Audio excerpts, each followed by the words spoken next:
happened? Probably because it let me stream to mine. So I just had hit enter. Why did something weird happen? Do you see on the side?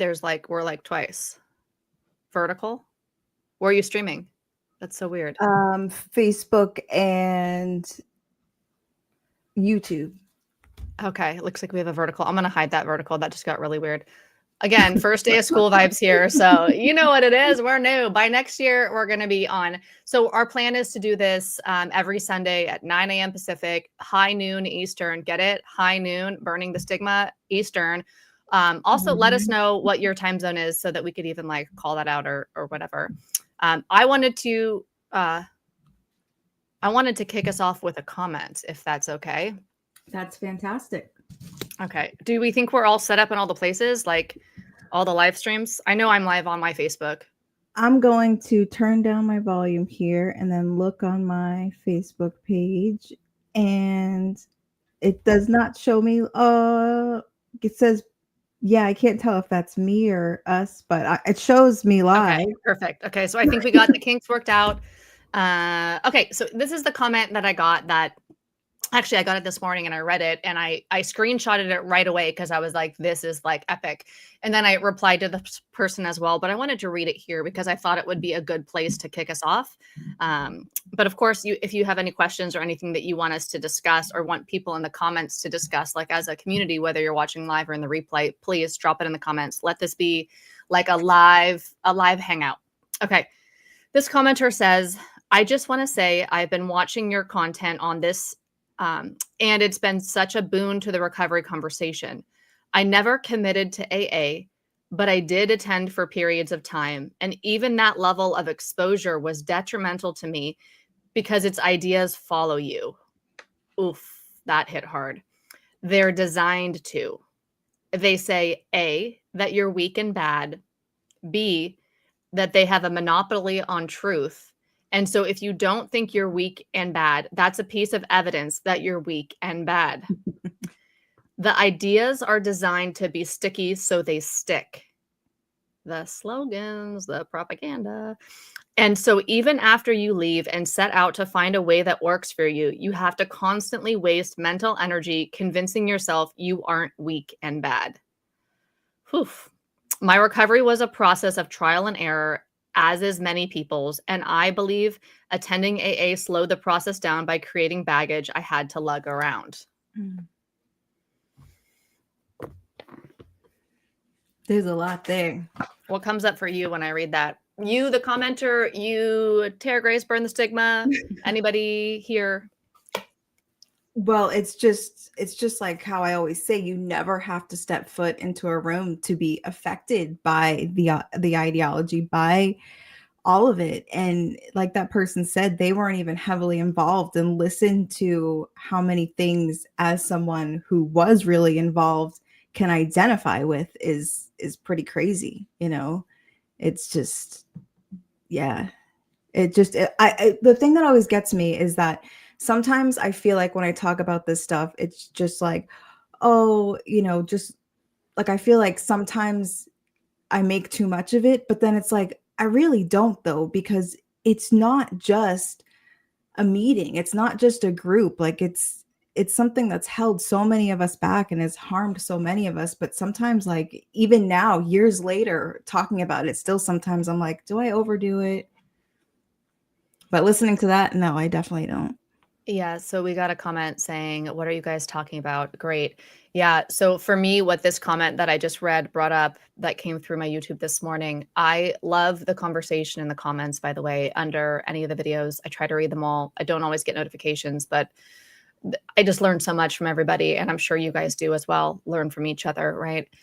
So basically, this comment is talking about how I'd say insidious AA ideology is that even though this individual only went for a little period of time and wasn't a true believer or in the middle of it like I was, that they still got affected from it by thinking that they're bad and weak. That's what the ideology said. And then it also says that if you don't think you're bad and weak, essentially, that's proof that you're bad and weak, right? That's your disease talking or whatever. And that's dangerous and your disease wants you dead and all that stuff. So I think for me, the broader picture here, like when we zoom out on this, so this is somebody who had a little bit of exposure to AA and felt very harmed by it, or felt it negatively affected their, I guess I would say, self-concept, self-esteem, and therefore entire life. So if we're a true believer like I was, or really in the middle of the boat and doing all the things, that's obviously going to have it's going to be like a spectrum. It's going to have a greater degree on us, more likely. But then when we zoom out, this is what I've been seeing recently, especially on TikTok, which is so bananas, is that it's infiltrated, or shall I say infected, medical health professionals. So whether it's doctors, therapists, or whatever, I'm getting some really angry doctors and therapists and psychiatrists and stuff coming at me right now. And I think it's horrifying because they've been infected by the ideology as well, a 12-step ideology.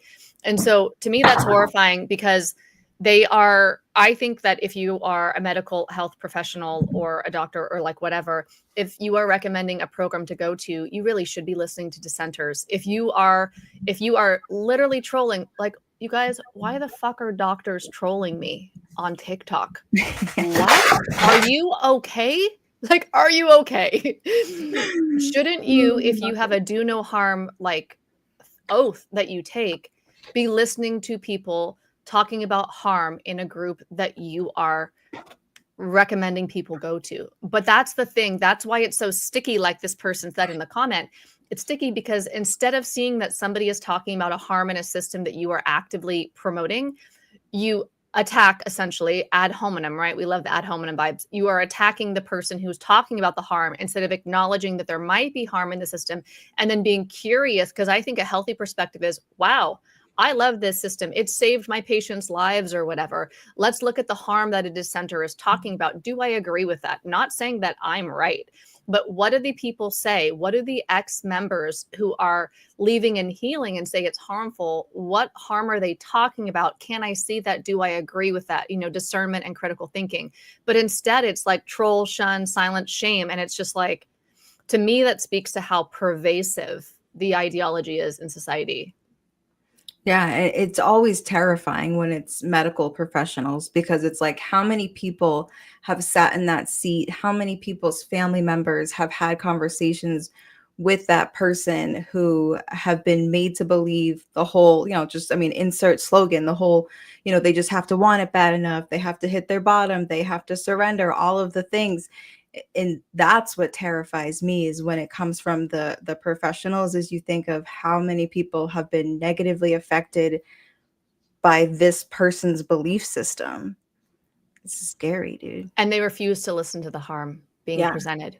That instead of listening to the harm, they're actively trying to silence dissenters or shame dissenters, or like, to me that just like, literally, it makes me so like passionate about wanting to talk about this, because that's like the crux of the problem there. These people are getting recommended by these professionals who won't even look at the harm. So they're complicit in the harm, and they're violent or aggressive about anyone talking about the harm. Like, it's a systematic, like, I mean, what year are we in? Like, how is this okay? I know. If you think addiction is serious, then why aren't you taking it all seriously? Like, okay, so I want to put up, there was another comment over here that was on what we were talking about. Blue Butterfly says, what's up, Blue Butterfly? That's a great point. When I left AA, my thoughts revolved around the AA ideology obsessively. I would argue with the concepts in my head. So glad that noise has stopped. Totally. We had a comment back here that I think Burnie would be good at responding to. One thing that annoys me about 12 steppers is that they make no provision for moderation at all. Oh, totally. And if there is such thing as moderation, then you're either in complete denial or you weren't a real addict or a real alcoholic. It's so annoying. It's so annoying. Yeah, and that's how they keep the system closed, right? When I learned all of the dynamics of a cult, it's another reason why it's so important. It was so important for me to understand AA as a cult, because then you could look at the cult framework for understanding what you were in and understanding the way out of it all, right? People get all like cluster effed around the word cult. Nobody likes to think that they're in a cult. Culties are going to cult, right? Haters are going to hate. Yeah. Culties are going to cult. Nobody likes to be told they're in a cult, period. Like, obviously. But the reason why it's so important is because when we can see what we're in, like when I learned, or when I was looking at AA through a cult lens, I was able to see that, oh, okay, so real alcoholic and the way that they define things, it keeps the system closed. It's called a no true Scotsman fallacy, right? So if you say, oh, you left AA and you're not drinking, you have the power not to drink, then you were never a real alcoholic. Oh, you were in AA, you drank and you couldn't control it always. Oh, you're a real alcoholic. So no matter what your experience is, if you're out of AA and you have success, or if you're out of AA and you defy the AA ideology, then they just say you were never a real alcoholic. And it comes from like, or it's called no true Scotsman, which is like, hey, my uncle is a Scotsman and he doesn't drink coffee or something. And they're like, well, no, true Scotsman doesn't. I don't know how to explain the example, but it's the real AA thing. I mean, the real alcoholic thing. There's literally nothing called a real alcoholic outside of Alcoholics Anonymous. It's a high control tactic to keep you locked into the system, and then to discount anybody who has success that defies the system. Yeah, and it's dangerous because when I believed that, I totally believed there was no way I wasn't a real alcoholic. I don't know if I've ever said this before here, but so the reason that I know the big book so well, even though, my thing was heroin, is because I belong to DAA, and what DAA was called Drug Addicts Anonymous, and you use the big book of Alcoholics Anonymous, but when you read it out loud, you would just change the words, drinking to using and alcohol to drugs, because we believe that was the true text, like the original, the real shit. And, NA was watered down and all that shit. But when I totally believed in the allergy and that I definitely had it every single time, like I'm someone, and I've come to a place where I'm pretty comfortable saying it. Like I like getting high, right? Like I enjoy that feeling. That's why I enjoy cannabis. But for so long, even if I would just smoke a joint, then I would have a needle in my arm very shortly because I believed that was what's going to happen. Now, do I know that for a fact? I mean, no, I can't go back for sure. But I definitely think that my belief system kept me stuck in that pattern a lot longer than had I never believed any of that shit, Yeah, for sure. DRH says, AA told me I couldn't get sober without AA. That's total brainwashing cult mentality, 100%. Then we have Blue Butterfly with all or nothing. Yep. Black and white thinking, 100%. So let's see this. Stephen says, I've been involved with AA since I was a kid. I had massive identity and family issues that weren't entirely unaddressed by AA and shrinks that I honestly believe are stuck on stupid. Yeah. I know, like with cults, they talk about first generation and second generation, like, and this is, I think, more like the people, like if you were born into like Children of God or like that. But I also feel like with AA, some people are born into it. The people who grow up in the rooms, who go to the meetings all the time, and maybe are sent to Alateen or some of the other younger programs, but are brainwashed, are conditioned into the idea, exposed to the ideology at a young age, where it starts to shape your worldview, your world perspective. Yeah. Actually, the Sarah Jumper I'm uploading her interview tonight. She grew up literally in the rooms of AA. Like she had her first kiss on the stairways of an AA meeting because her parents went to AA. So that's an example of, I mean, I remember the kids that would come in the carriers, I remember seeing them in the meetings, and there are people who are quite literally born into it, and then they're planted with that seed, like, oh honey, this runs in your genes, like so they think that they have it before they've even had their first drink. Yeah. So here's a question for you. Do you use heroin in moderation? I feel like you kind of already spoke to that, but we can put it up anyways. Yeah, no, I personally don't. Heroin doesn't even exist anymore anyways around these parts, but no, I don't use it in moderation. I just use cannabis in moderation. But I would say the last time that I did use dope, it was actually Fent, but there were like several weekends that I was using. It wasn't like I picked up again and was back to where I left off like I was so many other times, right? So the very last time that I did use, it kind of was in moderation because it was on the weekends. And I remember it would be like Sunday night. And even if we had some left, we would just dump it because we're like, we're not going to get in the habit. It was like super controlled use because it was my husband and I, he had just gotten, out of prison again. And we were like, okay, we're not going to, we're not going to do any of that. And, well, we dabbled a little bit, but that was pretty fucking controlled use at that point. So my last time was pretty controlled, actually. It's so interesting that AA ideology isn't true. It's kind of like mind blowing, right? To like hear stories that defy what they kind of say, that these principles are always, this is always the case. And it's just not always the case. Okay. So we have AA is a DB says AA is a sin management program, 100%. It'll drive a person to neurosis with a constant self-shaming. Oh, yes. Yes. This is a horrific part of the brainwashing. Sin list, yep. Incessant prayer, never-ending apology tour, and 12-step mandate to evangelize save drunks. Oh, God, this one hits me hard. Yes, 100% on all of this.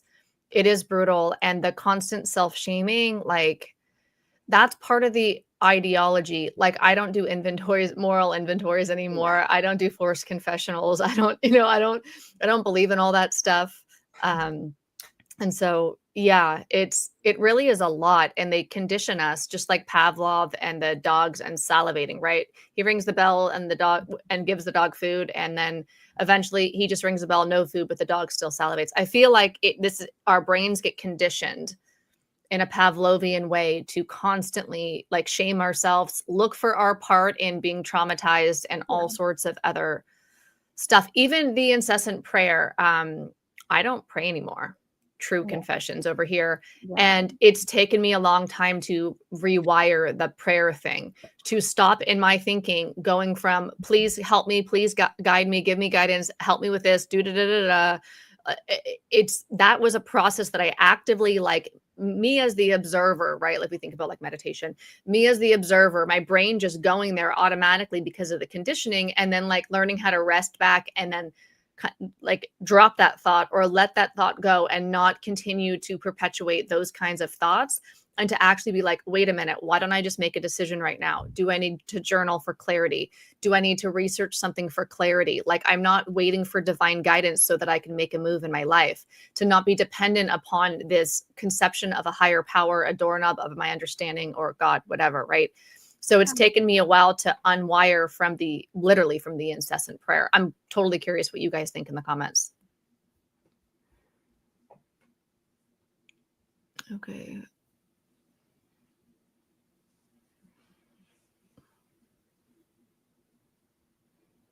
Do you want to take this one? I was a full-blown junkie. I realized that I could think for myself and found out what true freedom was for me. Keyword there. Once I left that type of matrix, the world made so much more sense. I can definitely relate to that. Once the freedom that comes when you no longer believe in that is, I think I just commented that on one of your posts today, Kirsten, was like the freedom that I got from once I left all of that behind was like a freedom that I never knew could possibly exist. Like, to know that I never have to worry about that shit again is like the craziest. Like, it's crazy because I thought for the rest of my life I was going to have to worry about that there was never going to be a point in time that I wasn't going to have to be on my toes. It was like playing defense, right? When you're in that state of mind, when you believe that if you don't stay spiritually fit and connected to your higher power and doing all the shit you got to do, then your disease can come and get you. I mean, it is constantly playing defense. You can never just chill. And they tell you that, like, don't get complacent, so rest on laurels. Yeah. It's like, it's great to be able to just live my life. Not saying that I don't have other issues, because your girl has issues, but none of them have to do with dope. You know what I'm saying? Yeah. Or using any substance chaotically. For sure, fear can be a great motivator, like being powerful. The fear of drinking again in the beginning really helped me get sober, or even the fear of blowing all that money on rehab helped me stay sober in the very beginning, because I was like, I can't like go drink again after spent like it would be a very bad investment.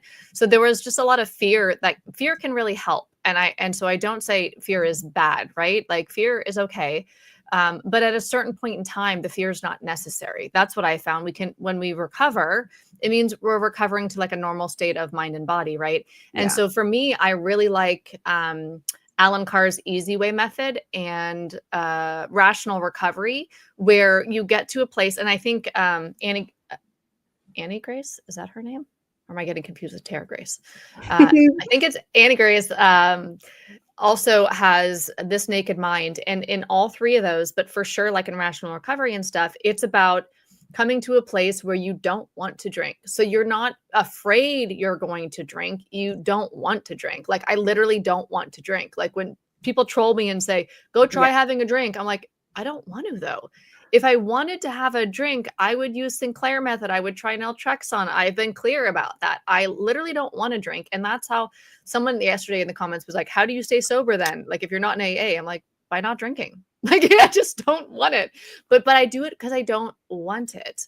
The same way that I don't want to do a lot of other things in my life. It's not hard when I don't want it. So flipping it around in my mind, which I didn't actually do, but if you were in the process of getting sober, it's like focus on what you actually want. Like if you wanted to train for a marathon and that was going to require you to run before work, so you need to get up at 5 a.m, you focus on your marathon goal, then maybe you won't binge Netflix till 1 a.m, because you'll be exhausted. So you don't focus on, I don't want to binge Netflix, because you do. You focus on, I want to run a marathon because that's where my goal is, you know? So I think the idea of focusing on what you actually want is more a recovered way of doing things in my mind than being afraid constantly of being in fear motivated. I don't think being motivated by fear is bad, but I think there's a more healthier way. Let's see. Here we have, you want to take this one? Brittany, I was forced in AA as a 14-year-old in the court system, an adult space. Yeah, think of how insane that is, being 14 going to an AA meeting. Like, really think about that for a second.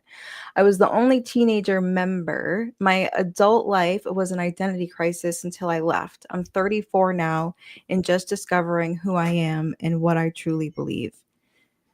Dude, young people in 12-step spaces, I think is a crime to begin with, just because, and I say like before 25. Imagine being 14. I mean, that is everything about your growth and your identity and all of the pivotal like years in your life. So that's intense. But I mean, I just totally think that it's criminal to, and they say, right, like I'll have people comment it, they'll be like, well, AA is supposed to be the last house on the block, but it's not. It's typically the first house on the block. It's the first attempt that anyone has, the first introduction that anyone has to recovery, period. The first introduction that society has that never even has a substance use disorder. So it's definitely not the last house on the block, you know. And to think of how many young people meetings there are, how many young people programs there are, it's actually like, it's like nauseating. Yeah. Okay, what do you recommend for alcohol use disorder? Personally, if I was going to go whisper in my 2009 getting sober ear, I would say do Sinclair method. So that will help you if it works for you, because what I've read, it works for 78% of the people. It doesn't work for everybody. So I would try Sinclair method first. It's cheaper than rehab and cheaper as far as the brainwashing with AA and everything like that. You don't have to go join a cult religion. I would do Sinclair method for harm reduction on alcohol to slowly lose my interest in alcohol. I would do trauma therapy for childhood trauma and adult trauma. And I would also do smart recovery for learning coping skills that are evidence-based, evolving with science, modern science things, and also for community. Now, I was in San Francisco in 2009, so there was there was, in theory, there was smart meetings. I didn't know about them. I didn't understand these options were on the table then. But even if you're in an area where you can't go to in-person meetings, I think that the Zoom meetings might be really helpful. So I think having a professional, like a trauma therapist, would have been great for me. Having a harm reduction approach to alcohol that is science-backed, Sinclair, and also having, the community and real skills to learn. Okay, praying for a parking lot, love it, obsessed. And then we have Brittany. I was constantly told it was me, not the program, from 14 to 30. I left at 30. Yeah, that's it. Cult rule. Like, I heard this. Cult rule number 1 is we're not a cult. And cult rule number 2 is you're wrong. I just, like, that's simple. It's so simple for me to look at AA through a cult lens and really get what I experienced and really hear what everybody is saying. Yeah, of course. It was you, not the program. 100%. That's full on cult vibes. It's not true, but it's AA ideology. Kate says, I've been catching myself in prayer and I've been actively stopping myself. It's not actually easy. 100%. It's literally been a rewiring. Even yesterday, it doesn't happen as often anymore. Even yesterday, I prayed and I was like, whoa, wait, no. If I want to do the thing, do the thing. Like, what do I actually want me without outsourcing my, And for the record, I don't feel like there's anything wrong with prayer or religion or any of that. I don't make any statements about that for anybody else, but that was actively, as an atheist who got indoctrinated into a cult religion under the guise of I would die if I didn't, then for me, deprogramming does include deprogramming from the religious aspects of Alcoholics Anonymous. Yeah. The social and community cost is so high for people who have the scarlet A of AA placed upon them when seeking help. The once a pickle, never a cucumber again mentality is toxic as fuck. Yeah, 100%, dude. 100%. Like, once, and it's even worse when you are like in a community or like a treatment community where like the people in treatment and then people in the meetings, and like the more people in the program, the more toxic that scarlet letter is, because then it's like so many people are invested in your life and looking for any signs for you to not be doing, like, it's I don't like it. And I'd also like to say that when I read the book, The Cure for Alcoholism, which is a triggering title indeed for many, because cure and also alcoholism, I don't believe in the word alcoholism, as y'all probably know by now. But in the book, The Cure for Alcoholism, which is like the science behind Sinclair method. And I'm not recommending the Sinclair method to anybody. I'm just saying what I wish I could have tell myself. I don't know what anybody else should do. I'm just I'm just sparking conversations for people to think critically about what's going to work for them.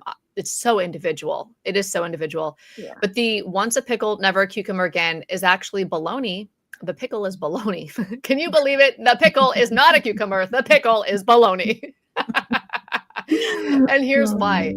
Because just like Pavlov and the dog, learning how to salivate with the bell, and then there's no food needed and it will salivate with the bell, right? We know about Pavlov and the dog.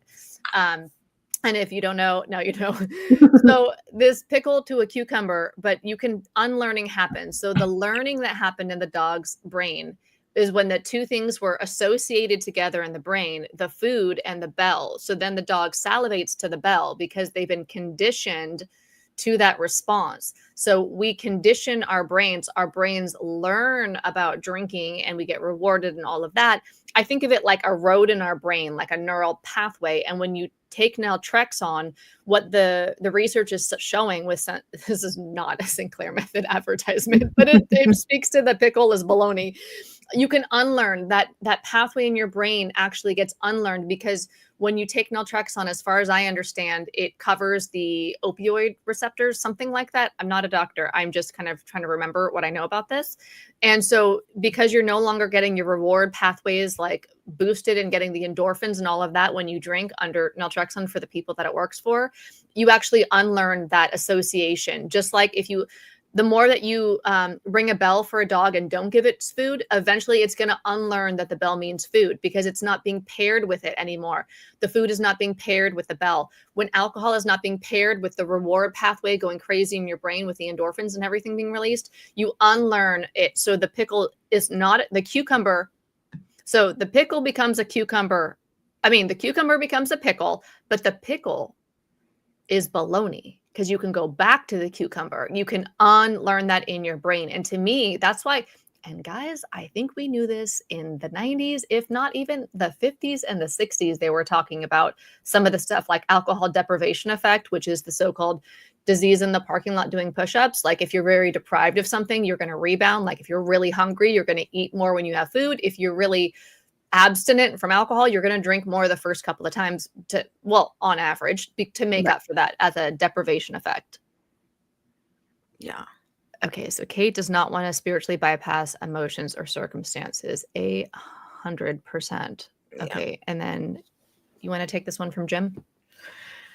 Heroin in moderation, like a social club for part-time heroin users, does seem a bit daft.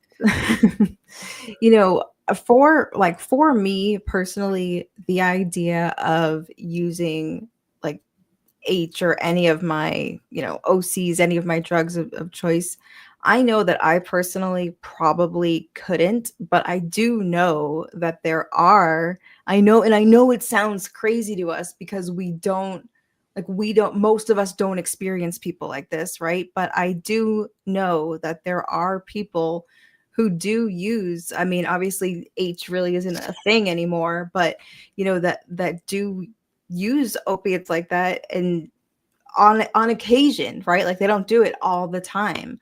And to us it probably sounds like what the hell, because I know but it does exist, and there are people that do it, and it just goes to show us like all of the stigma and everything that goes with the drugs and just what we picture. Like even in all of my deprogramming, when I hear the word, like that's why I don't really like to use the word addict, but when I hear the words heroin addict, the thing that I picture in my mind, no matter how much I have, like I said, unlearned and changed my language and all that shit, it's still the probably what you would, if you Google clip art image, it would probably be the image of like the person in the alleyway, bent. Like it's just, that's what I picture, even though I know that's not how most drug users are. And that's the real thing too, is that most drug users aren't the people that we see on the news, on Kensington, on like majority of drug users are people that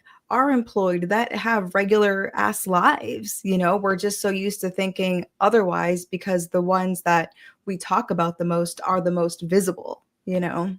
But that's not the representation of most drug users. So it's kind of crazy.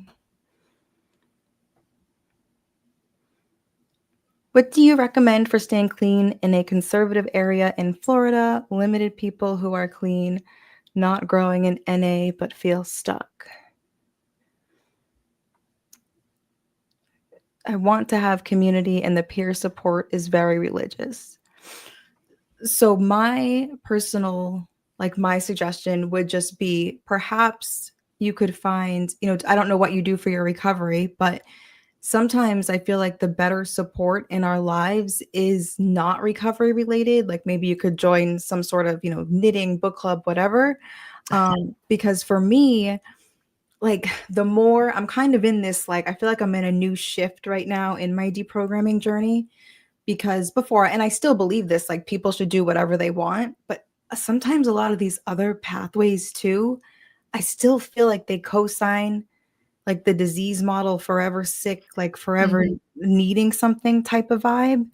And I think the best healing that we can do is like to truly heal, whether you have trauma, whether you have, something else going on. I think the best thing that you could do would be to find what works for you, because then you can have the freedom of doing any type of social club that you want. That doesn't even have to do with recovery. I know that's like such a boring answer kind of, but I feel like sometimes when we're looking for support, when we have a history of substance use disorder, we automatically think that we need like recovery support. And I guess in early recovery, it can be a good thing, but sometimes I think the best thing for us is to get out of that mindset.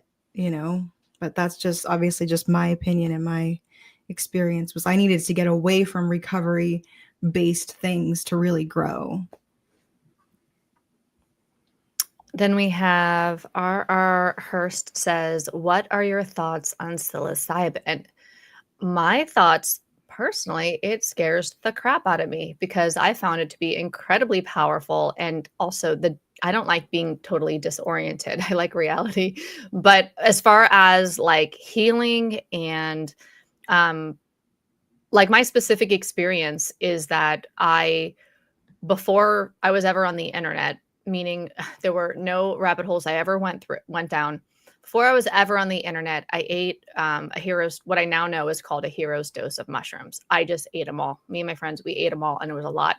And so, in that teenage baby Kirsten experience of thinking I was basically drinking a beer and not really getting it, and they were so gross. I don't like the taste. I don't like mushrooms at all. We just ate them all really fast, and then and all of a sudden we were like, "Oh, we better get home. We're not okay." And we're like walking, and like it's just intense. And so, but from that night, that was one of the most profound nights of my life. And so, little teenage Kirsten experienced herself as what appeared to be consciousness floating through space without identity, without a body, without a name, without a personality, without anything. Ooh, I'm getting the chills. And when I finally came back, I was so relieved to I literally wrote on a piece of paper, my name is Kirsten. And I was so happy that I knew something that felt like real in this physical world. And it took me about 6 months to, I guess I was integrating it, but I didn't even know about integration, right? Again, I'm in high school. There's no internet really. Well, not that I was on. There was no Google. This is before Google. And the Gen X here. What up, Gen X? So that experience, though, that experience taught me still my core belief about life, which is that we are souls inside bodies here to evolve. It completely changed me. It was my first, let's call it spiritual awakening, or a spiritual experience where I wasn't embodied anymore. And I just got a whole new, I don't know, I felt like I learned some secrets of the universe, for a lack of a better way to say it. And so I really love the power of psychedelics. Personally, they freak me out, and I don't like to actually take them. I like to have taken them, meaning I like who they transform me into. I also, when I felt led to do ayahuasca 3 years ago in the Peruvian jungle with the shaman down there was people there that were going there to use ayahuasca in hopes to get sober. And there was a guy there that we stayed in touch afterwards, and it completely shifted his drinking and turned him into a moderate drinker from that 4 days down there by the Amazon. So I really love psychedelics for the healing properties that they have, that I've read about and personally experienced. And I think of these plants as medicines, and I don't think of them as drugs or relapse or even in that category at all. I guess it also depends upon how you use a substance, but I'm all for psychedelic, like assisted psychotherapy, things like that, ketamine, all of that. Yeah. I mean, I'm for it in the healing way. I'm for it in the recreational way. I think it's a great substance for both, for both things, for healing and for thing. But again, like everything else in the world, it's not for everybody, Point an example right here. I am not a hallucinogen person personally. My inclination would be there is a legitimate application for some individuals, for sure.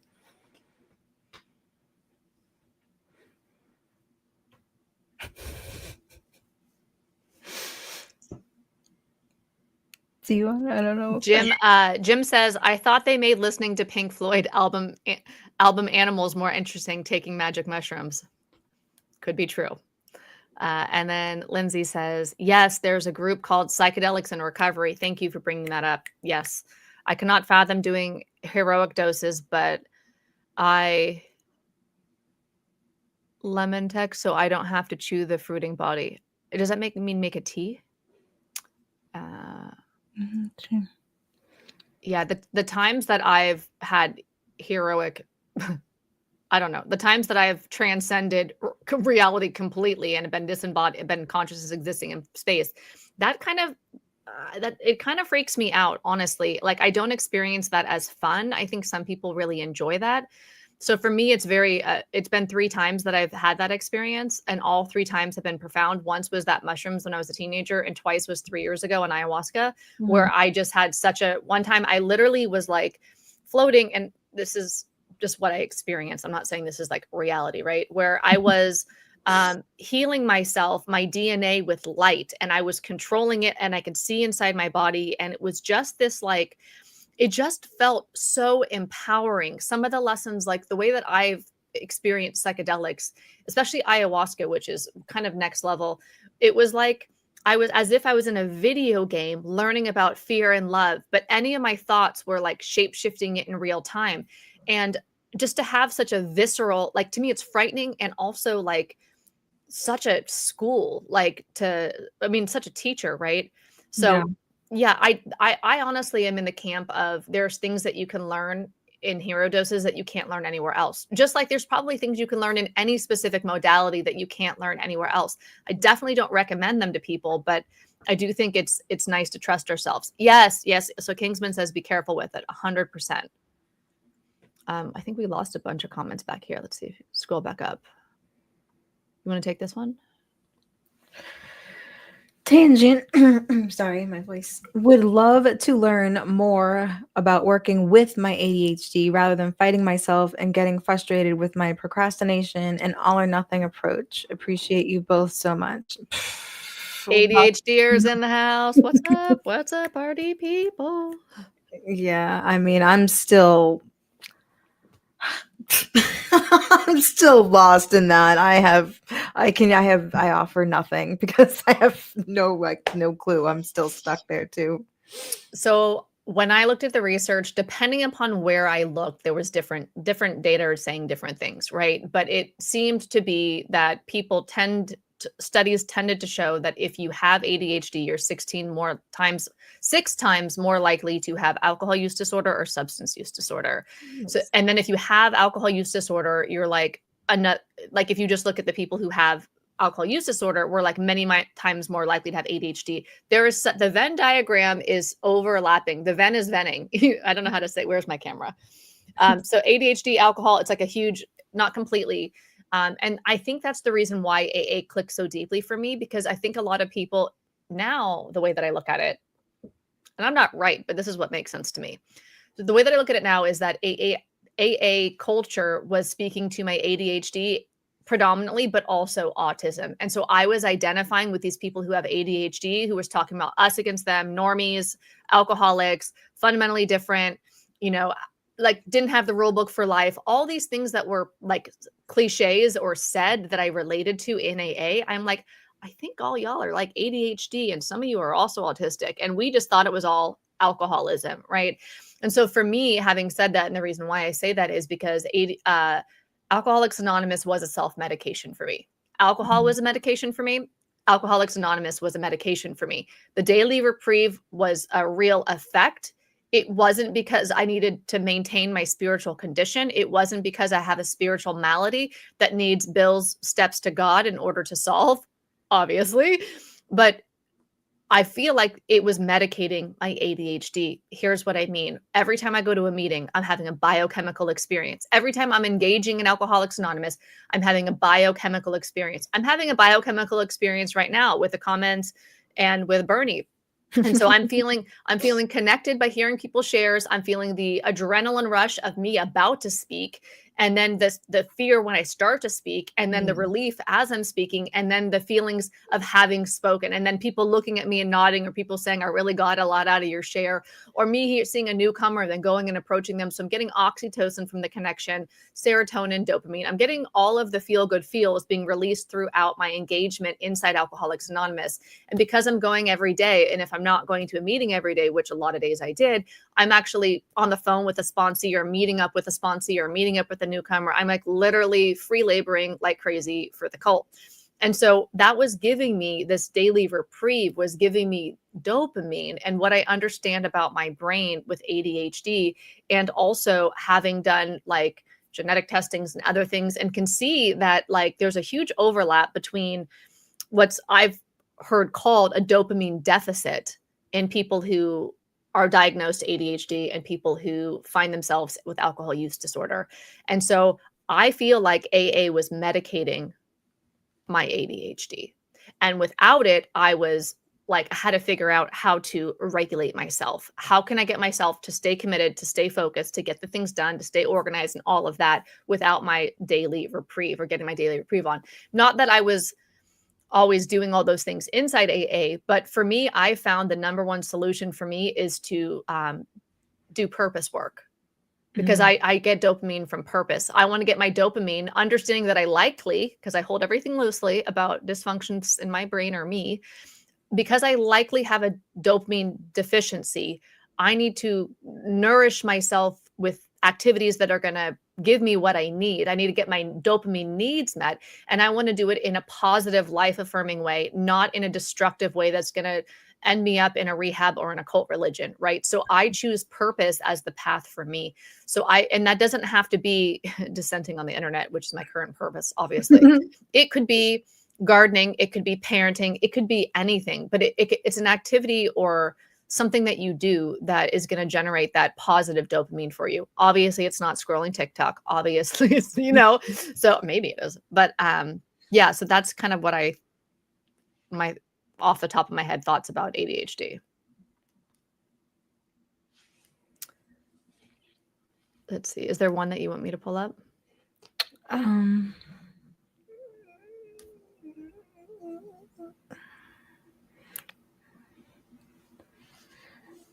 The habit.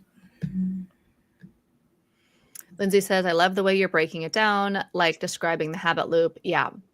Yeah. So that's why the AA ideology all like made sense to me, because like when people would describe the way their brains work, I'm like, yeah, me too. I'm an alcoholic, because they are. And they said, that's an alcoholic. I'm like, yo, bro, that he's literally neurodivergence.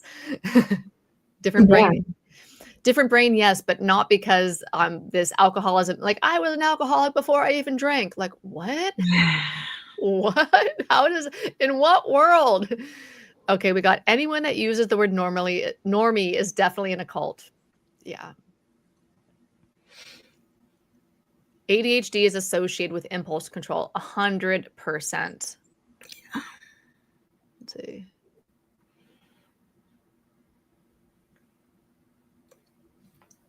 I've met a lot of undiagnosed neurodivergent people in the rooms. Towards the end, I started sharing about it, which obviously rustled some feathers. Yeah, I'm sure.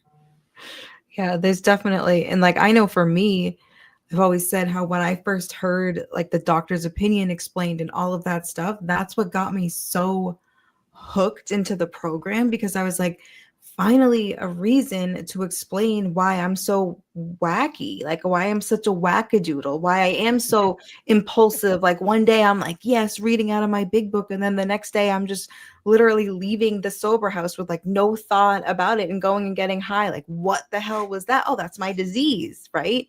But so many of the things that, like you were saying, so many of the things that I thought were my disease, like most likely were characteristics of my ADHD, and just I am kind of a little bit of, my personality is just kind of a little bit wacky, and like that's okay. But back then it was like, oh, this is why, because I was so confused on why I couldn't live life like a normal person. And then when I was trying to do the program, even though I felt like I was drowning doing the program, it was like, if I can just get this to work, then everything will be okay. If I can just nail this program, my life will be what it's supposed to be. Like the program gave me so much hope when I felt like just such a mess, like my whole life, It really seemed to give a lot of answers to lifelong questions. Yes. But it was misguidance. And when you do believe that, that's what I felt like.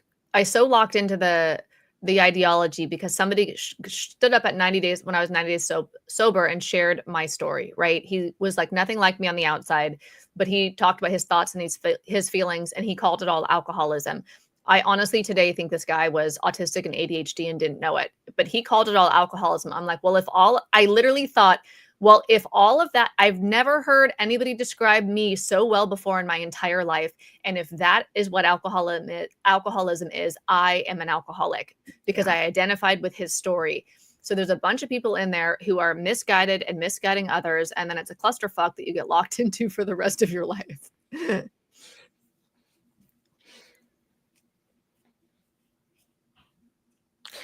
Also, bipolar have a chance of AUD. I noticed a lot of overlap between bipolar and ADHD. Yeah. When I first started dissenting in April, a lot of people with bipolar reached out to me and said that either leaving AA or getting proper diagnosis while they were still in AA is what changed everything for them, and that AA was very difficult to take on when they were told it was all alcoholism. And by getting actual proper help, they like really shifted their lives. Yeah. Yeah, I feel like I honestly feel like the rooms is like a blocker for you getting to the real help, for you getting to where you need to be. However long you're in the program and however deep you get into it, it becomes like the help that you need to get gets put on hold for however long you're deeply involved in that program, you know? Executive dysfunction in the house. We have Lavender Foxes saying psychedelics helped my depression more than any pharmaceutical ever did. I believe XA fellowships are very threatened by the rise in therapeutic psychedelics. 100%. So much to the point that they will like act as if they're like they will deny that their trusted leader, Bill Wilson, did psychedelic assisted psychotherapy in the 50s when he was around 20 years sober. He was with Aldous Huxley, of all people, in the LA Veterans Hospital, the VA hospital in LA, doing LSD in a guided experience. And I think that's brilliant. He had a lot of depression, as a lot of us know. And I do think that we should use what science is saying that will get us better. You know what I mean? Why leave Bill depressed?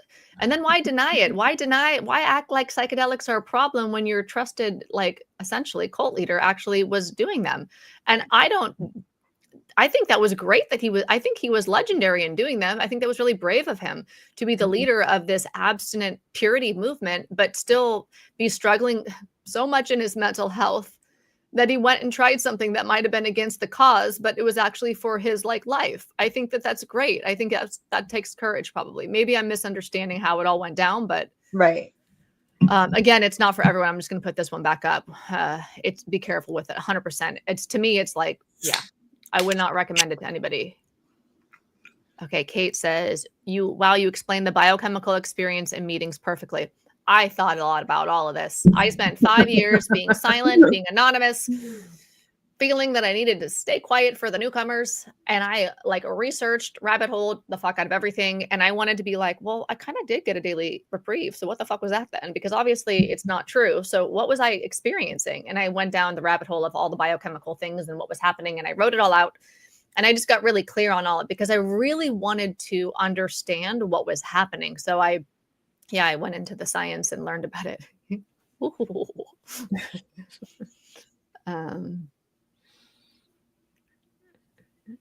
Okay.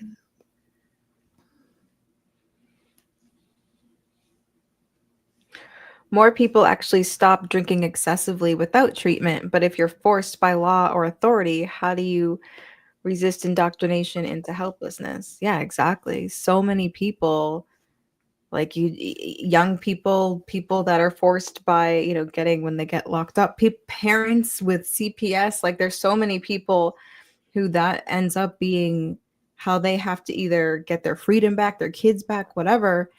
And yeah, I feel like you get indoctrinated into this stuff. And once you really believe in that,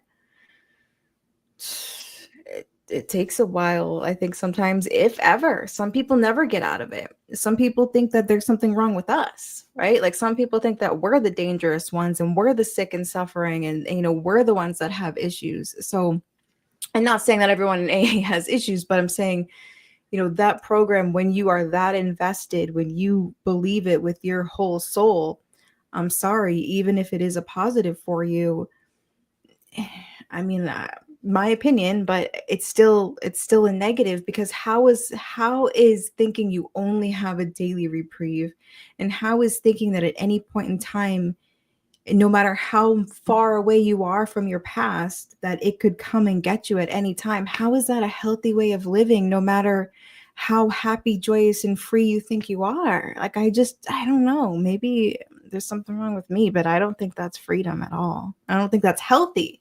I don't think that's mentally healthy, to think that it's always lurking behind you. That's not healthy, dude. No way. Mm-mm. I think this one's for you too. If it's for me, no. What makes you say that? Are you on Suboxone? No, I just smoke my weed, and honestly, I don't smoke weed for my recovery. I really feel like I've recovered, moved on, healed. I smoke weed, yes, medicinally sometimes, but mostly just because I enjoy it and I like smoking it.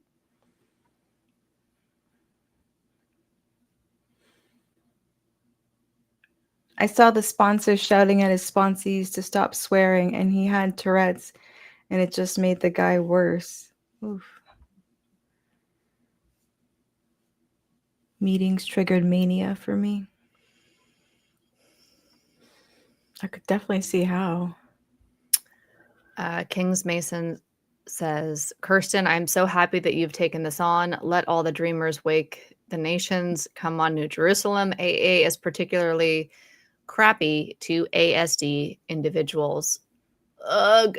I like this one hits me so deep. Like, part of the reason why I feel like I have to talk about this is because it runs to the core of me. And that's why I can get very emotional when talking about this stuff, whether like I'm crying or angry or joyful or whatever. I get super emotional around the topics of autism, ADHD, and addiction recovery, or recovering from recovery, right? Because the core of it, like for me, yeah, with ASD, I know that I think in girls in general, 1 out of 3 girls are sexually abused by the time they are 18, and 9 out of 10 autistic girls are sexually abused by the time they're 18. Jeez. So 3 times more likely if you're an autistic girl. And a lot of autistic girls don't know they're autistic. Their parents don't know they're autistic. Maybe these days it's a little different, especially it's a spectrum. So depending upon where you're at on the spectrum, meaning like how much it's disabling you, I guess, or how many support needs you have. And so not only am I in a group of people that is 9 times more likely to get sexually abused by the time they're 18, which is part of my story, right? Part of what happened with me. But we're also 13 times, compared to typical women, autistic women are 13 times more likely to die by unaliving themselves. Wow. And so not only are we autistic and don't know it, we might also be ADHD. We're socially different. Our sensory system we're hypersensitive. And so the world can feel like too much. It's not really built for us. So we like alcohol. I'm speaking generally, right? Alcohol can help us like ease social differences, numb out our sensory overwhelm, and feel like we fit in or whatever. Of course, it's kind of like a mask. So then we end up getting physically or psychologically or emotionally, whatever, addicted to alcohol. And then we end up in a cult. And so I think about, and then we might not even be aware of all the trauma that we've experienced just even from being divergent. So when it comes to the topic of these neurodivergence, especially for late diagnosed people, a lot of us, I feel like, whether we're autistic and or ADHD or something else in a neurodivergent way, we get trapped in these cult religions, and it kind of feels like home or right, because it's the people in there, whether they are bipolar, whether they are ADHD, Tourette's, or whatever their divergence is, right? They are probably talking, a lot of us are talking about our life experience and how we experience the world, and we're calling it all alcoholism. And I just feel like we've been gaslit enough we've been gaslit by the world. Like, I am constantly told my entire life, if you were only a little bit different, this is like the punchline of what people say to me constantly. I got it all like last night a bunch of times. So I'm constantly being told, if you were just a little different, then I'd be okay with you. And I feel like that constant, like, the world kind of globally gaslighting us, especially as like autistic individuals, I feel like that's a very common experience.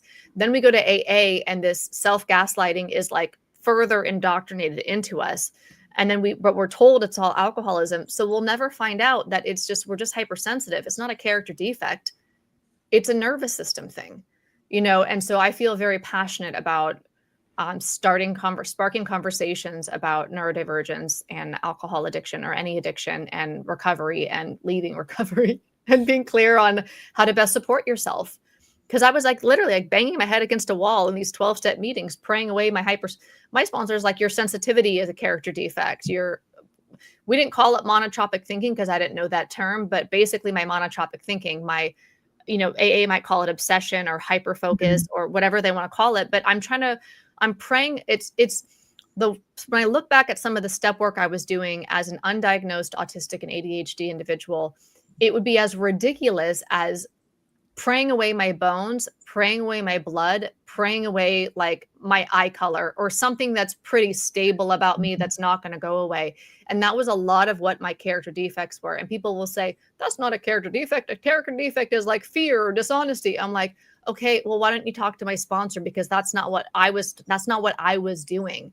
So I really don't like when people take their individual experience of AA and then try to invalidate yours because they didn't experience it. It's like, bro, I don't fucking know you.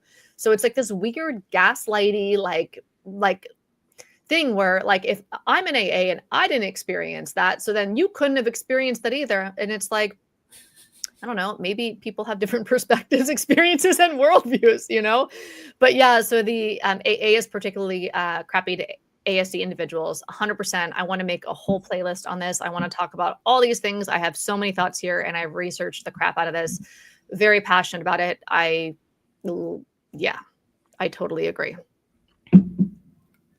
And it's really, the last thing I want to say, it's really the unaliving thing that really hits me deep. Being misdiagnosed in Alcoholics Anonymous and knowing that autistic women are 13 times more likely to end it than non-autistic women. And because of part of it, I think, is because of the unaddressed trauma, because of being different and being gaslit by the world, essentially, but also being misdiagnosed, period, and thinking that there's something wrong with you, being told that there's something wrong with you and you need to be different. Somebody on my Instagram last night was like, I originally followed you because you talked about leaving AA, but I'd like you better, essentially, if you were more positive or if you had a more positive tone. I'm like, bro, this is like deprogramming. This is not toxic positivity. I get what this person was saying, that uplifting content is going to have a different vibe. But right now I'm in my deconstructing 12-step era. And if you don't want to be open to all of what that is, great. But I'm not going to fucking change who I am so that you can feel comfortable. Are you kidding me? I'm not in a cult. I'm not in I don't know. Maybe it's like perimenopause. Maybe it's post-cult, like thriving. I don't know what it is, but no, I am not going to change who I am so that I'm not going to conform so that somebody else can feel comfortable. If you don't like me, that's great. It's fine. Turn the channel. You know what I mean? Yeah. I don't think we should have to conform so that other people are more comfortable with us. I think we can be ourselves. Yeah.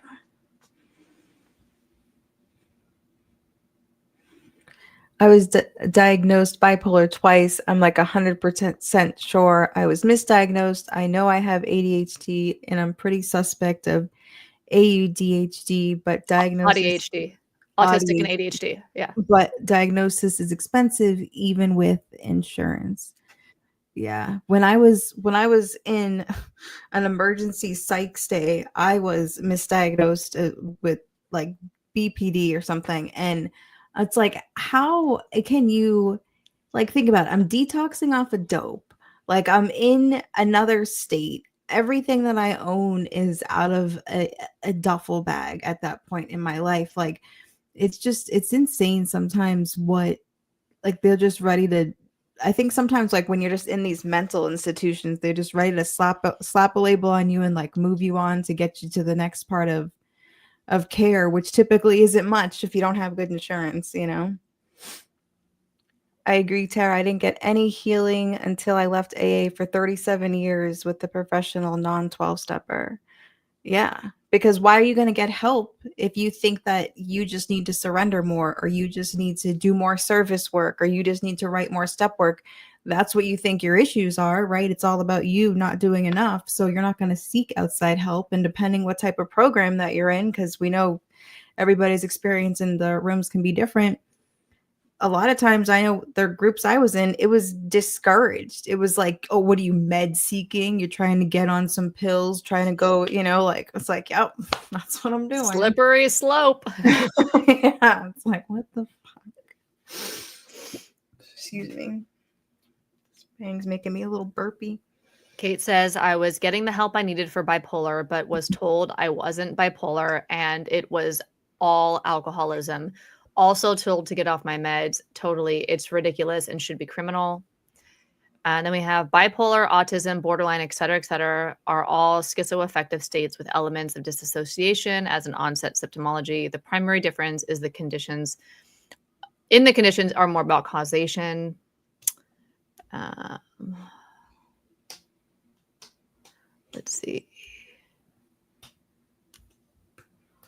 There's so many comments. I don't even know like where to go. Here, let's pull this one up. Tony says, I'm a complex fella. I have autism. I have AUD. I have OCD. It is what it is. And going to AA and defining and labeling myself alcoholic was very damaging and harmful. I'm glad I left for good in June. Good for you. I wish this was all so common knowledge. I wish this was the mainstream narrative so that we can actually get the support, the help that we need that actually fits us, you know?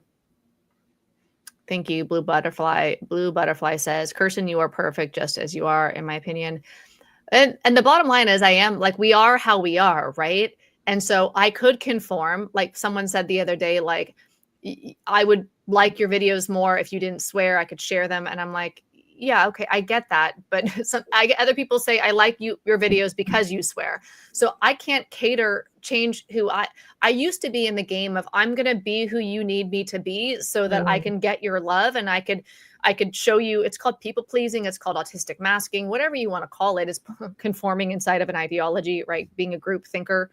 But I'm just not interested anymore. And although I love feedbacks and suggestions, when it gets really personal and it's about how I express myself naturally, in some senses, and I bet maybe the autistics out there and maybe ADHDs or others are going to hear me on this one or agree with me. I don't know. But like part of it is like, I don't know, like, what's the word?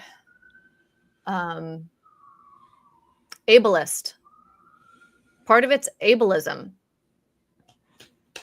You don't like the way that my tone, you don't like my energy, you don't like my hand expressions, you don't like my emotions or whatever. It's like, I don't know, it's kind of ableism, isn't it? Like, I'm wired a little bit differently. I present a little differently, and I don't have a problem with that. And if you do, again, just change the channel. You know what I mean? I don't understand trolls, because if I don't, maybe this is the autism in me. If I don't like somebody's channel, I don't like someone's perspective, and I get triggered or something, I don't go and harass them. I just like move on. You know what I mean? I might think in my head what I want to say or comment, but I just literally move on. I don't understand the people who have to like try to tell you to be different so that they could like you more. I'm like, if you don't like who I am, I don't want you here. Like, no, I should change so that you're okay. Well, who the fuck are you? Literally stranger on the internet. It's so bananas.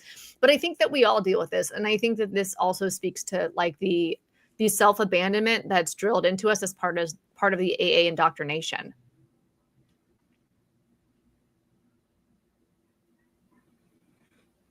I would spend days journaling on what were my bipolar symptoms and what was alcoholism. It makes me cry just thinking about it.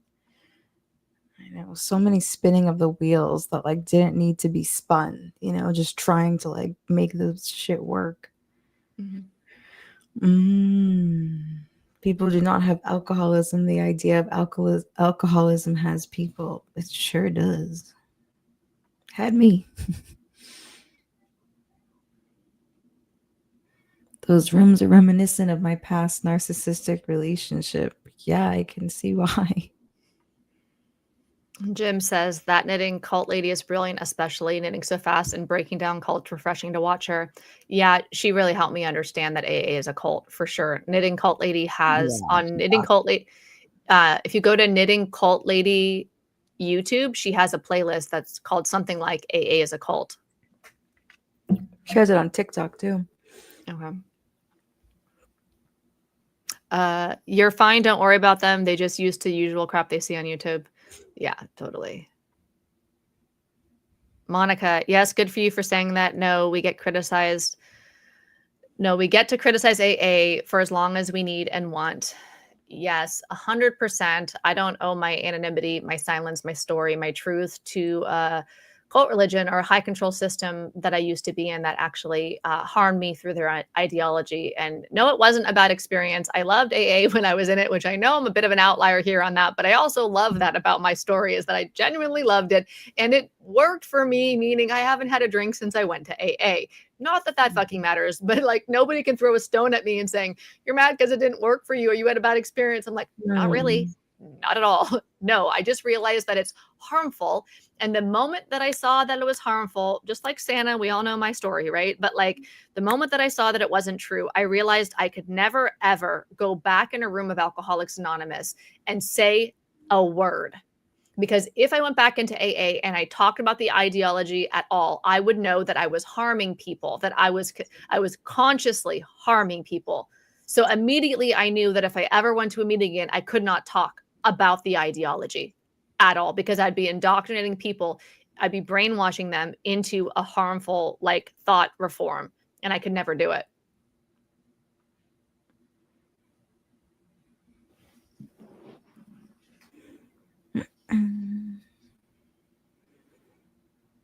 At King Mason, that's very well put. The idea has definitely possessed people. I even catch myself saying addict still, and I have to correct myself. Yeah, me too. The changing of language is a difficult one. It's a process for sure. I do a lot better with it now, but still sometimes like if I'm just speaking and not thinking, it just rolls right off my tongue. Yeah. Katie and Alex plus dogs watching from New Zealand. What's up? It was fun to comment with you yesterday, or was it this morning, or both? We have Chris, almost 5 years recovering from recovery. Yeah. Yay. Hey, Chris.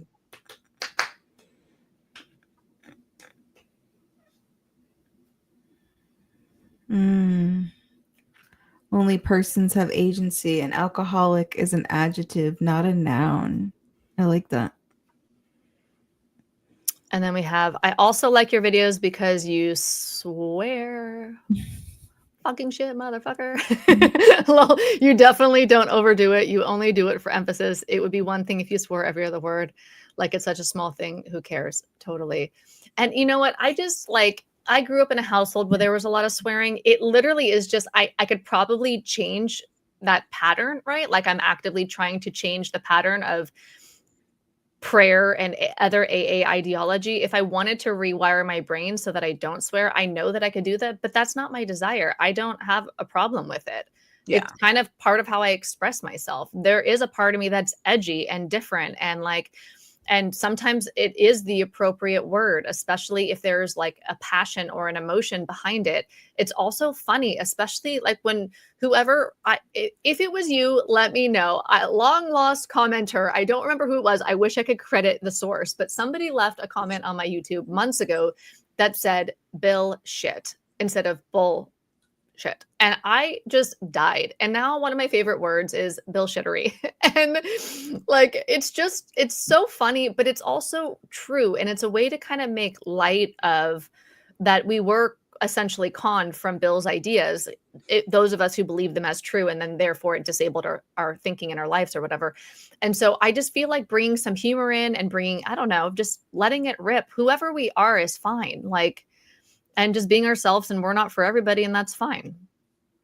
I'm from Massachusetts. Like, there's no way. Like, you just swear when you're a fucking masshole. It's just part of your words. I heard you guys in traffic are called the massholes. Yeah.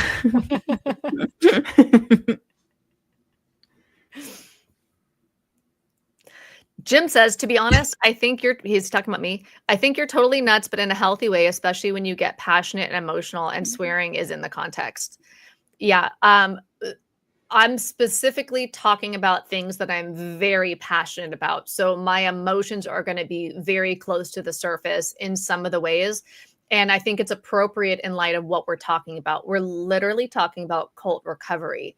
But for some reason, people don't understand like the actual harms caused to a lot of us and the actual, I would imagine that some of those people who, jails, institutions, death, some of the people who are no longer alive while like through leaving AA, it was very brutal for me. Some of the thoughts were very hard to hold in my head. It got very dark in my head when I left AA, being shunned, being isolated, having the identity crisis. I know it's not the same for everybody, but I wonder how many people leave AA and aren't able to make it through the brutality that it can be for a lot of us.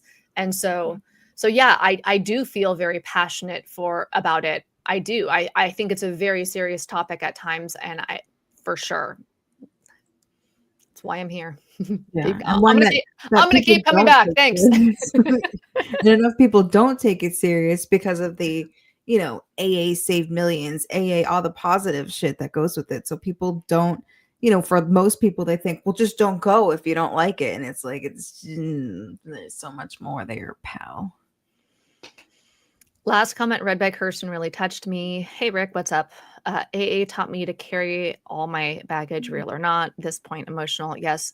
It's interesting. Rick, you said something. I remember your story. You commented yesterday on Facebook about 37 years in AA and you had migraines like 3 a week or something like that until you left and then you don't have them anymore. They literally and I don't know if it was really the cognitive dissonance, but having like physiological suffering as a result of the exact time that you were in there. It's like, that's intense. And I'm really glad that you feel better and team freedom. And then Katie and Alex plus dogs. Love the plus dogs, by the way. What kind of dogs? Day 1 of leaving AA. Oh, congrats on your escape. All the feels. Yeah. It can be a lot. So I'm glad that you found us, because for me, being like really alone in it made it even harder. And to be validated and supported, I feel like would be really helpful through that transition of realizing that no, you're not going to die, and that it's okay to trust yourself. And looking at outside literature is actually very healthy and very eye-opening. And there's just a lot, let's see, there's more. Okay. I've only just started sharing some of my brainwashing examples with the normies. Cringe. In my inner circle, they are horrified. I bet. Yeah. And the dogs are Labrador and Golden Retriever, Ludo and Macy. Cute.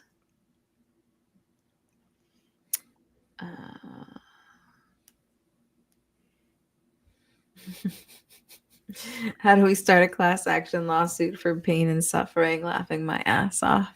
I know. For real, though. Like, my whole 20s went to that fucking program. Like, all of my 20s went to that shit. Yeah. Here we have, I think I may have PTSD from my time in AA. Yes. That's this thinking about trauma. Like, for me to really understand what happened in AA as I was like climbing out of it, and I'm still not done deprogramming. It's an ongoing journey, right? I'm clear that it's all baloney though. Like, I'm not confused. Right. But yeah, I can see that there were a lot of like PTSDs. I mean, I didn't have like nightmares, flashbacks. Some of the PTSD symptoms I didn't have, but I really identified with exit trauma, I've heard it called. I had a lot of the exit trauma symptoms, the identity crisis, the emotional roller coaster, the even just even just losing all your friends. My God, it's in our DNA to not get kicked out of the tribe. Like, that's for our survival. We need to be a part of the tribe. So there's so many aspects of it that are so difficult that we all have to handle at once if we're going to like walk out and leave. I mean, people leave gradually. It can be all different ways, but it's a lot. Yeah. We got amen. Let's do it.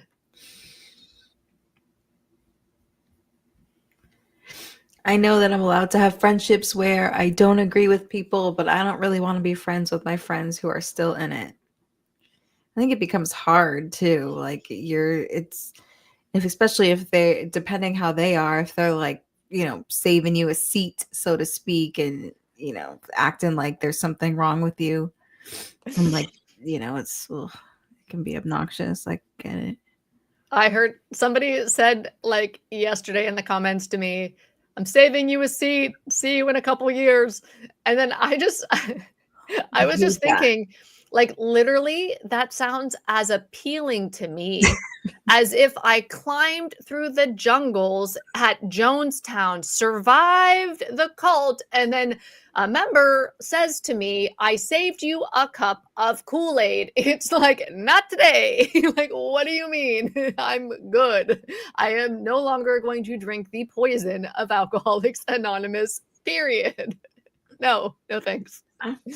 You could keep your seat.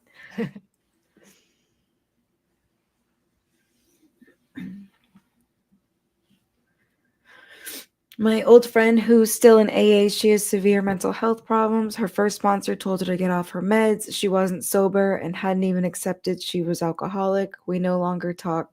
She's still in AA. It's so fucking dangerous when these sponsors play doctor. It's just like, it's insane. It should be illegal. Yeah.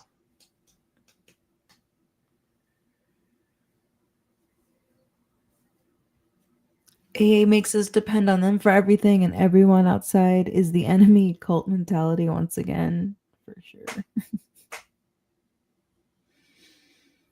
Yeah, like your friends outside of the program can, bring you down or be, a threat to your sobriety, and it's like, get the fuck out of here. Get out of here.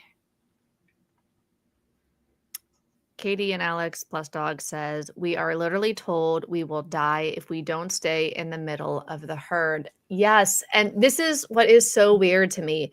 It's like the people who are doing the recruiting and the indoctrinating don't not only, and I'm speaking in general, nothing is really in general, right? There's individuals.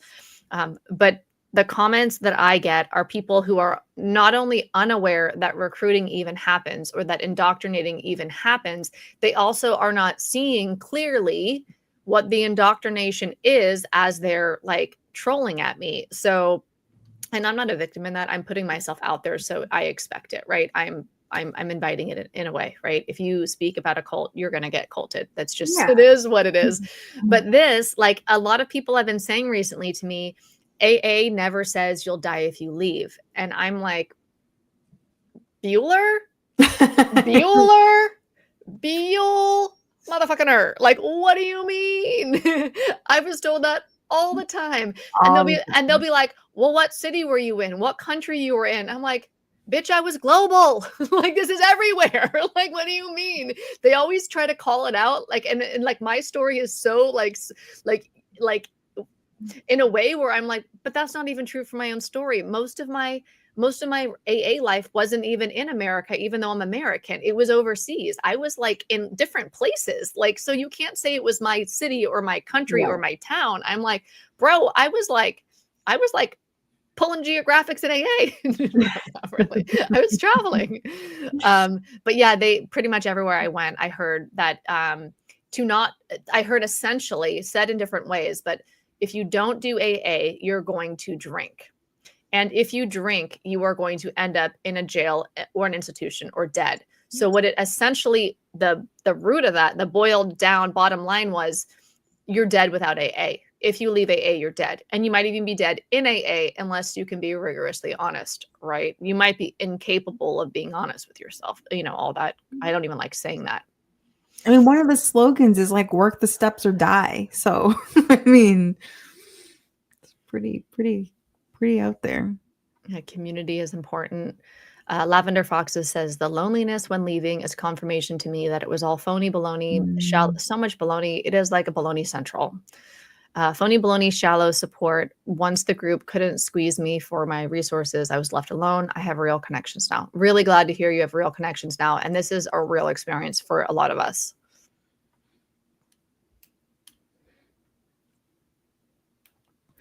When I shared with my sponsor earlier this week that I feared this was a cult, I was told that I may have psychosis, paranoid.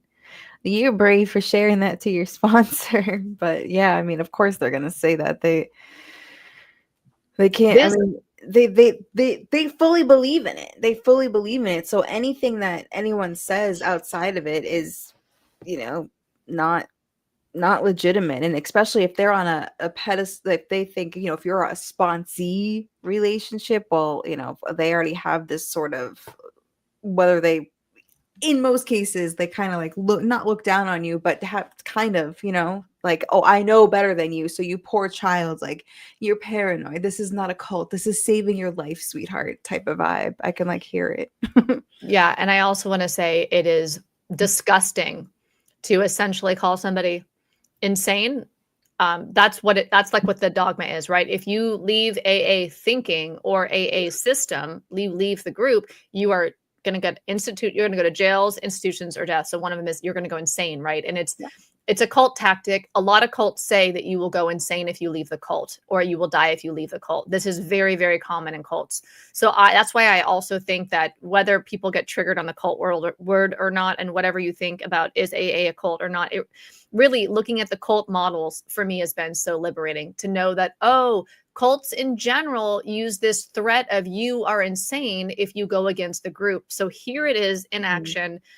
We have a person who is, in my opinion, being disgusting, telling you that you might have psychosis, paranoid. She's calling you mentally disturbed because you're realizing that you're in a cult. If that's not giving cult, I don't know what is. I really feel upset about this. Katie and Alex plus dogs, congrats on your first day of escaping. And I don't know what you should do. I'm glad you're here, but I know for me, although I didn't have like people on the internet like doing lives or whatever about this, so you're in good space. I think, I hope that's my intention. But I also did really well with getting a non-12-step therapist who could help me work through a lot of my fears, because I was petrified that I was going to die. And it took me months to remove that fear with my therapist, who knew nothing about AA other than, yeah, it's not true. I'm so glad you realize it's not true. It's not true. And so she helped me remove the phobia and indoctrination of I would die if I left. I didn't think I was going to go insane if I left, like your sponsor seems to be thinking, but I believed I was going to die if I left. And that belief, it took a while to like dig up that belief and rewire my brain. But anything that can be installed in our brain can be uninstalled. Maybe that's not totally true, but that's the way that I think about it. If we can learn it, we can unlearn it. I try to go by that principle, whether that's 100% accurate or not. So if I can learn that to leave AA is to die, which is totally giving cult, then I can unlearn that to leave AA is to die, or psychosis, paranoid, or whatever. And if she is actually hitting on something that's true, and this is actually your mental state, because I don't know you, and this might be accurate for you, only you would know, then yeah, maybe getting professional help would be a good call. I want to put that in there too. But I think this is just more of a cult thing.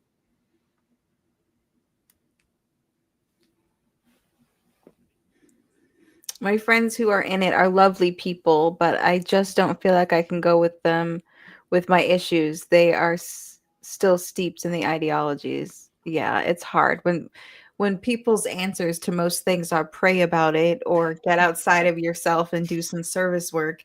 It does make it really hard to go to them for anything, right? Because I mean, everything's going to be you looking for your part in it, and and there's nothing wrong with taking accountability, of course, but I mean, you know how it is when you have any sort of anything that's not grateful and gratitude and just happiness, well then you need to start looking within yourself, and it's not a healthy way of thinking, in my opinion. Yeah. Oh, good. So Katie and Alex plus dogs, I have clean mental health except for neurodiversity, which just is what it is. Totally. That's part of where, like, that's a huge part of where my passion comes from. It's being neurodivergent and feeling like when I look back on life that my biggest trauma isn't any of the things that happened to me from other people, like physically or sexually, whatever. It's really about having the world reflect to me constantly that I'm wrong and I can't trust myself, that if I was just a little different, I'd be okay. and me taking that to be that something's wrong with me, and then AA validating that and locking it in further, and then having the audacity and the courage to question it and to leave a system that tells me I'm going to die, go crazy, or get locked up, go to jail if I leave. To me, it was so liberating. So even though I was terrified, I knew I was being courageous. My mantra is always, when I'm trusting myself and doing the hard thing, my mantra is always, this is courage. It is such a reframe for my brain, for me, when I'm doing what feels like the right action for me, trusting my wisdom inside, trusting myself, to be like, this is courage, this is courage, this is courage. Because yes, although I feel terrified and scared and it's new or whatever, it's also, when you look back, when you take that scary action forward and trust yourselves, you look back and it's obvious that that was courage. So I try to get in the moment of like acknowledging that for myself. And I will literally chant for myself in my brain as a mantra, because we can program ourselves, right? Might as well do it in a positive way. This is courage. This is courage. This is courage. And it's not BS when we do that, because it is courage when we're trusting ourselves and doing a scary thing. So yeah. Let's see.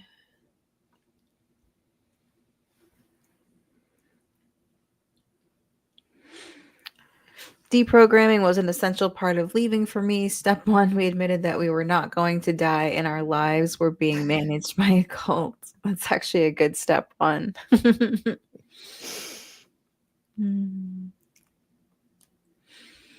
I remember one of my first meetings in the back of the room of a church, guys sharing. I'm thinking, surely this can't be it. I know.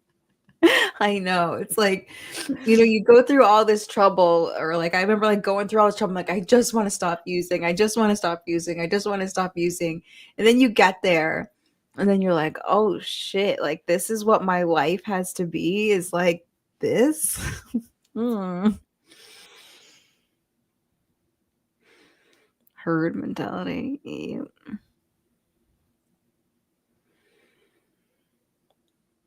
I realized I was in a cult and was recruiting when I studied the traditions.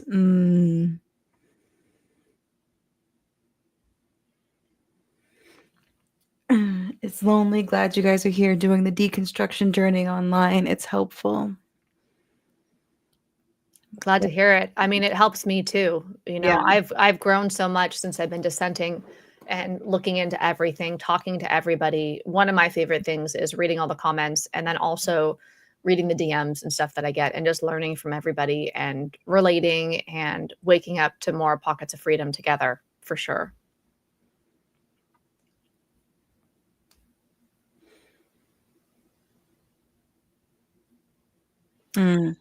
Lavender Foxes says, it's also incredibly creepy that those in the program see people who leave as toxic. It's like they take satisfaction in seeing ex-members fail at recovery. I was disgusted by this so much. Totally. Yeah. It's amazing the names that I get called to by people who are inside the AA ideology. They're like, you hate AA, you're toxic, you're a cult leader, you're this, you're that. I'm like, or they're like, you're angry. Yeah, you hate AA, you're resentful, you're angry. And I'm like, okay. Yeah, the resent one. Okay. Oh, look at the resentment. Oh, you look so resentful. Oh. Like, by the way, we're allowed to have all of our feelings Yeah. out here. Like, even if I was, which I'm not generally, even, by the way, some of the stuff, anger is the appropriate emotion. I'm saying. 100%. In general, I'm not angry, but there are times looking at it, part of it, it's horrific. And if you aren't having a feeling, I'm kind of like, maybe the spiritual bypassing isn't I don't know. Maybe more will be revealed. Like, yeah, I am fucking angry that this program is like the main default pathway and is like ruining so many lives, and so many people are just like, AA saved millions. It's less, yeah, for me, it's less about being angry, although I do get angry at mental health professionals or addiction experts saying AA is the way. I feel like that's so irresponsible. And that to me is like some crazy 1984 backwards baloney that just like, you're literally setting people up for like, what? What? Why don't you tell them 20 of the paths, not the only one that's harmful Yeah. or the one that's the most harmful, in my opinion. So yeah, but in general, I actually am in a vibe of wanting to support people feeling validated, because that's the hardest part for me, was not being validated and having to validate myself, which was a great liberating thing to do. But I think I could have found a lot of freedom and ease and a lot sooner had I been validated, had I not had to go through on my own. And I just wonder how many of us don't make it through that dark night of the soul, because it was really dark for me, at Yep. least. We have, I went to my home group to visit, and one of the members started a full unprovoked lecture for me. I didn't ask for his input. Makes me want to lie sometimes. Yeah, totally.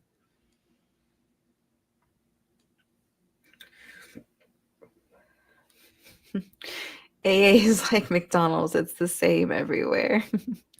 Well, there are different, like someone who just goes to like a speaker meeting isn't going to have the same effect as someone who goes to like a big book study meeting, right? Because there are some people who don't even know what the steps are. So it can be a little different. Most people in cults don't see it as a cult, so of course they're going to bug, right? She also said, even if it is a cult, sign me up. I literally left the conversation feeling that perhaps being in a cult was better than being dead. Yeah, I think that this is the line that I'm always like, okay, a lot of people position it just like this. It's either being in a cult or being dead. Like I've heard this, like being in an AA cult is better than being like dead as an alcoholic, or alcoholic death or something like that. And although I agree with that on the surface, it's not binary. AA is not the only, it's not 1934 Bill Wilson getting sober days.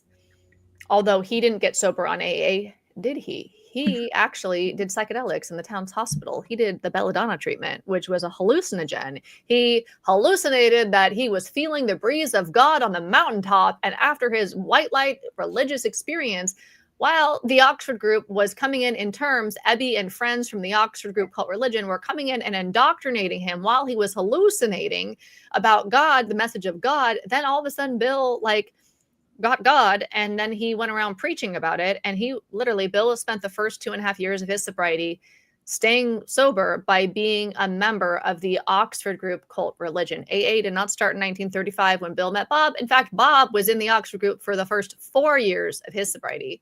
Bill was 2.5 years before Bill branched off part of the Oxford group into Alcoholics Anonymous. So Bill didn't even get sober through the 12 steps. So we can also just look at reality, like obviously, because they didn't exist. So no, being in a cult is better than being dead. Sure. Maybe. But there's other ways. It's not two doors. We're not looking at two doors. This isn't flipping a coin and it's Right, heads or like, tails. why is that the only There's other option? literally so many different ways. So it's like all these things, it's like thought-stopping cliches. You're like, yeah, I get that. Being alive is better than being dead, but that's not that's not the options. I really vibe with this one. Kate says they need to stop diagnosing or undiagnosing people. Yes. Jim says that's totally awful. Who would say that to another human being to see they cherry pick? Oh, God loves you. And Lavender Foxes says fear, obligation, guilt, fog. Sorry, mistyped fog. Maybe I missed that one. So glad I found this space. Thank you. You are very welcome. Team Freedom up in here. Let's keep getting free. We're allowed to tell the truth. That's how that's kind of what was like, I got to a point in my deprogramming journey where I was like, I can tell the truth. I don't have to stay silent for a group that like harmed me for years, that I did free labor for, that I was exploited in, that like brain control, like mind controlled me, thought reformed me. I don't have to stay obedient to them. I'm allowed to share my story. And there's times where I've been through a certain amount of harm where I feel like I want to talk about that so that I can help other people through that same harm. And that I wish that people before me were doing that, so it would have been easier for me. Like, to me, that's kind of along AA's vibes anyways, And I wish that the way it worked was that like we knew informed consent. We knew that AA was harmful just as like a mainstream society, right? And we're like, well, look, you've tried Smart, you've tried this, you've tried that, you've tried Sinclair. These things didn't work. Why don't you try the one that has some complications to it? Like same way if you're going to get a surgery or if you're going to do like radiation, some of the treatments have some harm with them. And then you know what it is, but that there's going to be a phase 2 of recovery. So once you get stabilized off of the booze or whatever through the recovery treatment that's harmful, then we're going to have to detox you from the harmful thing, right? Yeah. So like when I got to rehab for alcohol, I was also on benzos. I was taking Klonopin morning and night per my psychiatrist. And so when I was in rehab, everyone talked about how they were detoxed when they first got to rehab. They went through like detox week was like the first week. And then I was like, why didn't you guys put me through detox week? They didn't do it to me. I was like, everyone was like in the bed detoxing, whatever. And I said to them, well, why am I not detoxing? And they're like, well, you came in on the detox meds. So we're keeping you on the benzos for the first week that you were already on because those are the detox meds for alcohol. And then now we're going to detox you from the detox meds. So I feel like similar principles here with AA. We're going to give you the benzos essentially to get off of alcohol, which is Alcoholics Anonymous. But then we need to detox you from the detox treatment. Alcoholics Anonymous might be a detox treatment, but we need to detox you from that. We need to take the brainwashing that might have helped you if that was the route that you wanted to go, or that was the next one you wanted to try. But now we need to take the brainwashing out. And so there's a phase 2 of recovery, which is deprogramming from AA. It shouldn't be controversial. It should be expected. It should be consent. It shouldn't be trolled. It should be known. It should be held up. It should be like, yeah, you can do AA, but we're going to program you, and that's going to have some benefits, but then we're going to deprogram you to help you. Why is that controversial?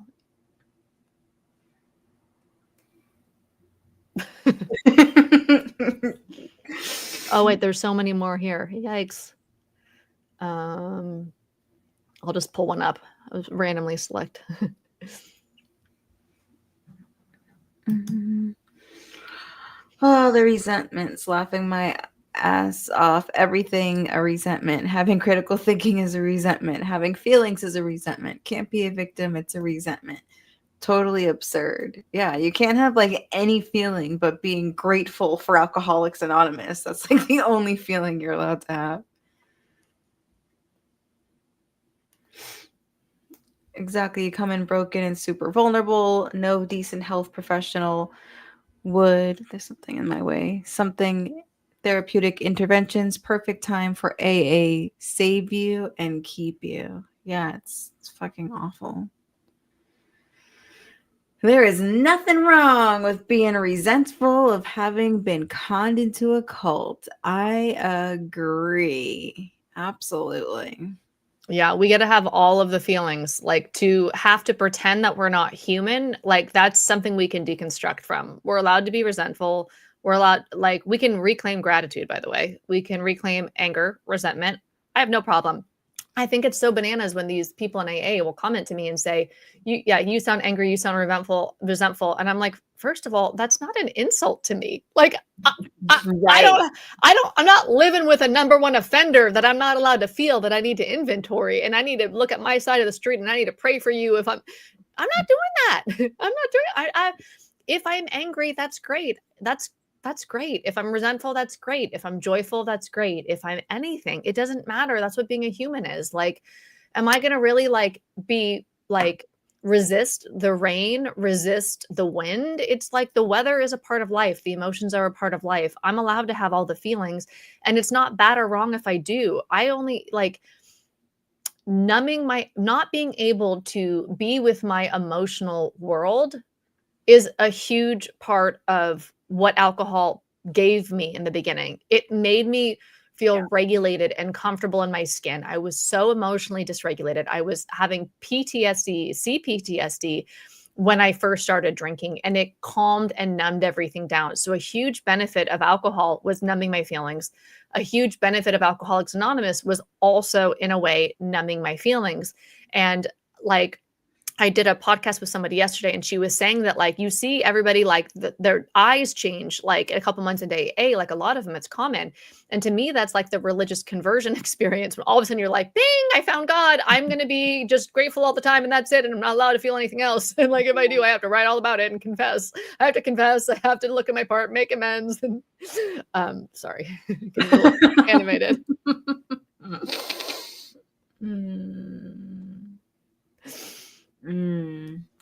I'd rather be resentful and rational than on a pseudo spiritual high.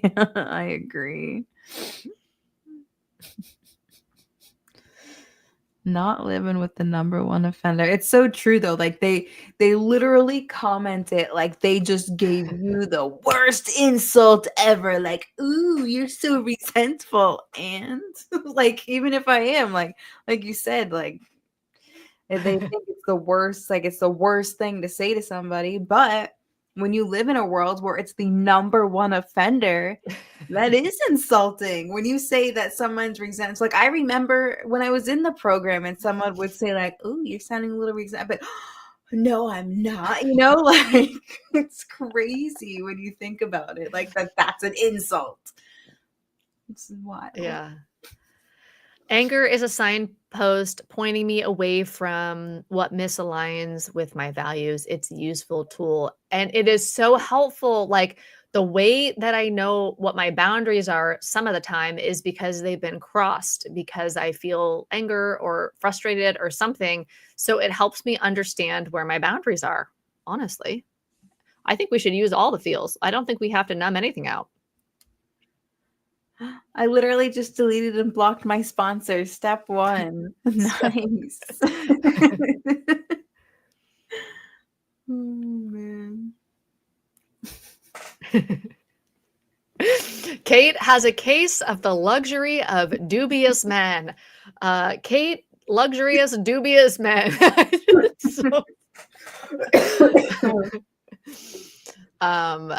Pink clouds and unicorns. Exactly.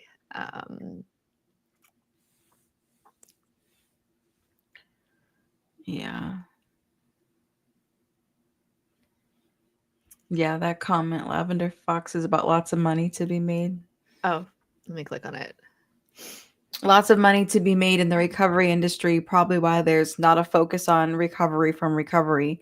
Healed people won't keep their rehabs operating or halfway houses funded by insurances. And that's exactly when people say comment to me, they'll be like, AA's used in like all the rehabs and all stuff. And it's like, yeah, exactly. Because it keeps people coming back. They're going to use something that doesn't work for most people because it keeps the doors open, right? Like use your head. They're not using it because it fucking works.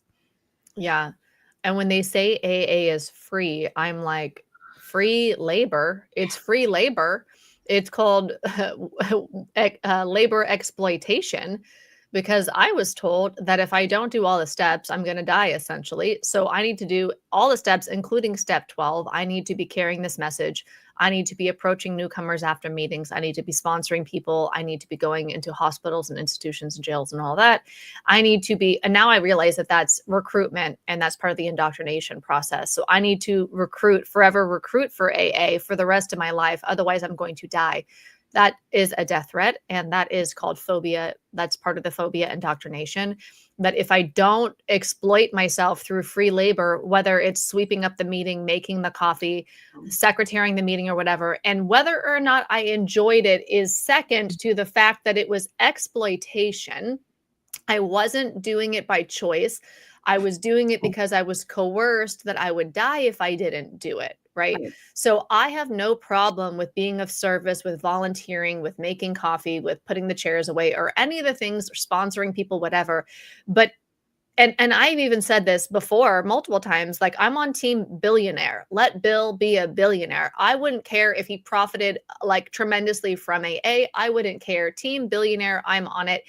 My problem with Bill is not any money or whatever. It's the dishonesty, the deception. if you were told that you can choose to do this stuff if you wanted, and they would be a benefit, a biochemical benefit of being of service and helping people, and it would make you feel better, likely you can try it and see if it helps.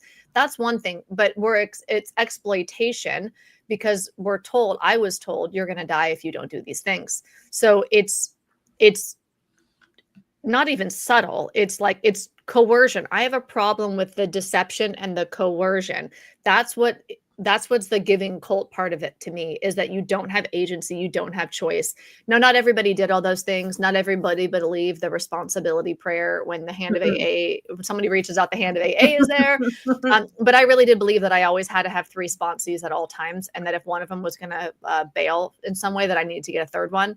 And I had a quota that I needed to keep up, which required between 7 and, I don't know, even up to like 20 hours a week spending on AA as a full-time, part-time job, or a full-on part-time job. Yeah. And now when I look back on that, even though I enjoyed some of it and I really loved a lot of the women that I sponsored and had genuine connections, and the women that I've sponsored who have also left AA, we are still very much in each other's lives.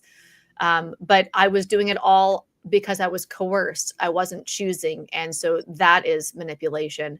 That's not cool. To the loaded gun that's at our head in AA that makes us stay is not a physical metal thing.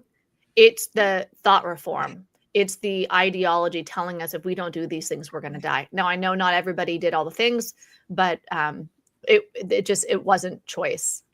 Right. Let's see. Jim says, free labor, it's called you're the most important person in the room, but you're making teas and coffees. Yeah. We are getting close to time here, guys, just to say that. We got a few more comments to put up. Saying no was seen as a character defect. Hogwash. Yeah, that's the hogwashery. I was told I always have to say yes to AA. I think that's common. I can't hear you right now. And then Jim says the suffragettes, but best resentment. I slaughtered that word. Best resentment you can get from woman fought for the vote. Yeah. Are you on mute? Yeah, I was muting because my dog was having someone walked by, so he has to. Oh, I got all confused. Walked in the hallway. Well, friends, this has been fun. We've been vibing for almost 2 hours here. And so it's time to wrap things up, I think. It's been a vibe. If you are watching the replay, definitely join the conversation in the comments. It's always a vibe to hear what everybody thinks, what comes up, and to connect with each other and see everybody's thoughts. And I really feel like I grow and evolve so much every time we come together and I see what everybody is thinking. Y'all spark a lot of ideas in me and wake me up to new pockets of freedom. So I'm really grateful for that. I hope it's been valuable for you as well. Yes. Going to meetings and getting attacked by the real alcoholic was fun. Just for sharing my story. It's so funny when you understand that, like, it's literally playbook cult, real alcoholic. Like, I was watching a documentary the other night that was about like going into World War II, and in Germany they were calling them like real Germans. I was like, this is used everywhere, where like if you want to be a real alcoholic, it like, I don't know. It's just so it's so textbook. Like when you look at like the AA playbook and like playbooks of other high control groups or cults or like, yeah, it's also textbook. Yeah, it's wild. I'm grateful I got to be here. Yes, Lindsay, thank you so much for vibing. Right, lassies, cheers from Scotland. All right, Jim, thanks for joining in. And Daryl, Rebecca Franzway published a book called Horror Stories, about 12-step horror stories. Oh, cool. Has anybody read this book? I think I have it. I think I saw, Yeah. Oh, you have it? 12-step horror stories? Maybe we can come on in the evening and read you guys a bedtime horror story. Just kidding. It'll be, that show will be called Trigger Warning. All right. Thank you, everybody, for coming. We're doing this every week. It's going to be the same time. So that was 9 a.m. Pacific, high noon Eastern. So it's going to be a regular thing. If there's ever a change to that schedule, actually, then we'll let you know. I think there's 1 week where, yeah, we'll figure it out. But we want it to be consistent. We want to have an ongoing place to have this community connection and conversation and bring everybody together, and just vibe and like get everybody's ideas in one place so we can grow together. Oh, it's cool. It's online too. All right, guys. Well, I hope you have a good week. Oh, let me put this one on. I gotta call my headphones. Lavender Foxes says, love from Philly as always. Thanks again for doing this. Have a great week, everybody. Yeah, have a great rest of the day. Take care. And we will see you next Sunday for Bestie and Burnie and Bestie Live. Don't burn yourself out, Kirsten. We need you. Thank you. I appreciate that. The only thing that really burns me out in any of this, I think, is reading comments on TikTok. Honestly, it kind of like makes my head, like after a while, I'm like, oh, is this like, what is this feeling in my head? This doesn't feel right. Yeah. So I don't know. My habit's been like doing TikTok for 3 days, then like leaving it for 3 months, and then doing it for 3 days and leaving it for 3 months. So the only thing that burns me out, most of it is just, I don't know. I feel like when I'm passionate about something, I'm just energized and I'm excited about it. So I don't, if I needed to pull back from anything, it would definitely be the TikTok, which I've only been on for like 4 days now this time. Yeah, it's exhausting, trust me. It's just, it's so much culty comments. It's like, and they're relentless and like ruthless. And I don't know why they keep coming back like boom, boom, boom, boom, boom. I'm like, what is this phenomenon? It's bizarre. Good luck to everybody out there with that. Yeah. My son used the term selfish altruism. His mindset is that if it gives good results and does good things, that there's nothing wrong with self-seeking that way. I love that. Yeah. Yeah. We definitely benefit from helping people for sure. As long as everything's coming from choice, like I'm all aligned with that. Team freedom is about choice, or just how I look at things. Like I feel like conscious, deliberate choice is where I want to be. And that's part of why I knew that AA wasn't forever, because it was based in fear and shame. And so I always felt like, well, I have to be in AA forever, but there was a cognitive dissonance because I'm like, but it's also rooted in fear, and anything rooted in fear is at best a stepping stone, but not a final destination. That was just kind of like what made sense to me. So yeah, I like this selfish altruism. Anything from choice is a vibe. Altruism from choice is a vibe, because you know it does good things for both of you. Yeah, nothing wrong with that. All right, that is enough out of me.